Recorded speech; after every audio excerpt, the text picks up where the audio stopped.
మీనరాశిలో శుక్రుడు. ఈ రాశుల వారికి దురదృష్టం, తీవ్ర అనారోగ్యం. జాగ్రత్త. వేద జ్యోతిష్య శాస్త్రంలో గ్రహాల మార్పు అన్ని రాశుల వారి జీవితాలపైన ప్రభావాన్ని చూపిస్తుంది. మార్చి 31వ తేదీ సాయంత్రం వరకు శుక్రుడు కుంభరాశిలో ఉండి ఆపై మీనరాశిలోకి ప్రవేశిస్తాడు. మీనరాశిలో శుక్రుడు ఏప్రిల్ 24వ తేదీ వరకు ఉంటాడు. అయితే శుక్రుడు మీనరాశిలోకి ప్రవేశించడం వల్ల కొన్ని రాశుల వారికి అనుకూల ఫలితాలు రాగా, మరికొన్ని రాశుల వారిని దురదృష్టం వెంటాడుతుంది. వారు అనేక అనారోగ్య సమస్యలను ఎదుర్కొంటారు. మరి ఆ రాశులేమిటో ప్రస్తుతం తెలుసుకుందాం. మీనరాశిలో శుక్ర సంచారం వల్ల ముఖ్యంగా మిథున రాశి వారు జాగ్రత్త వహించాలి. మిథున రాశి వారికి ఈ సమయంలో ప్రతికూల ప్రభావాలు ఎదురవుతాయి.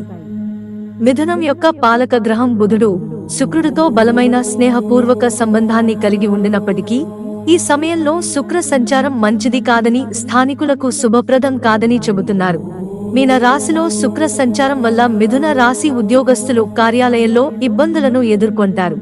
ఈ సమయంలో పనిలో జాగ్రత్తగా లేకుంటే తీవ్ర పరిణామాలు ఎదుర్కోవలసి వస్తుంది.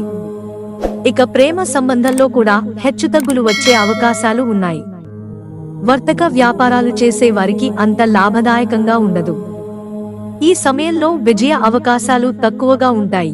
మీనరాశిలో శుక్ర సంచారం వల్ల కుంభరాశి జాతకులను దురదృష్టం వెంటాడుతుంది.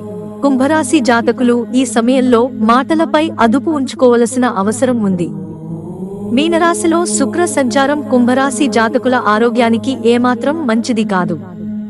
ఈ సమయంలో అసమతుల్యమైన ఆహారాన్ని తీసుకోవడం కుంభరాశి జాతకులు మానుకోవాలి. ఆరోగ్యం విషయంలో ముఖ్యంగా వీరు జాగ్రత్తగా ఉండాలి. పంటి నొప్పి, గొంతు నొప్పి, నోటి పూత వంటి సమస్యలు ఆందోళన కలిగిస్తాయి. మీనరాశిలో శుక్ర సంచారం వల్ల తులారాశి వారికి ఇబ్బందులు ఎదురవుతాయి. ఈ సమయంలో వీరి ఖర్చులు గణనీయంగా పెరుగుతాయి. ఏ పని చేసినా వీరు మంచి ఫలితాలను సాధించలేరు. తులారాశి వ్యాపారులు మానసికంగా ఇబ్బందులను ఎదుర్కొంటారు. ప్రశాంతంగా పనిచేసే పరిస్థితి ఉండకపోవచ్చు. భర్తకు విడాకులు. ఈ సమయంలో తులారాశి జాతకులు ఆరోగ్యం పట్ల జాగ్రత్త వహించాలి. డయాబెటిస్తో బాధపడేవారు చాలా జాగ్రత్తగా ఉండాలని సూచించబడింది. ఈ సమయంలో ఆస్తుల కొనుగోలు, పెట్టుబడులు పెట్టడం వంటి వాటికి దూరంగా ఉండండి. నష్టపోయే అవకాశాలు ఎక్కువగా ఉన్న కారణంగా ఆర్థిక అంశాలలో అప్రమత్తత అవసరం.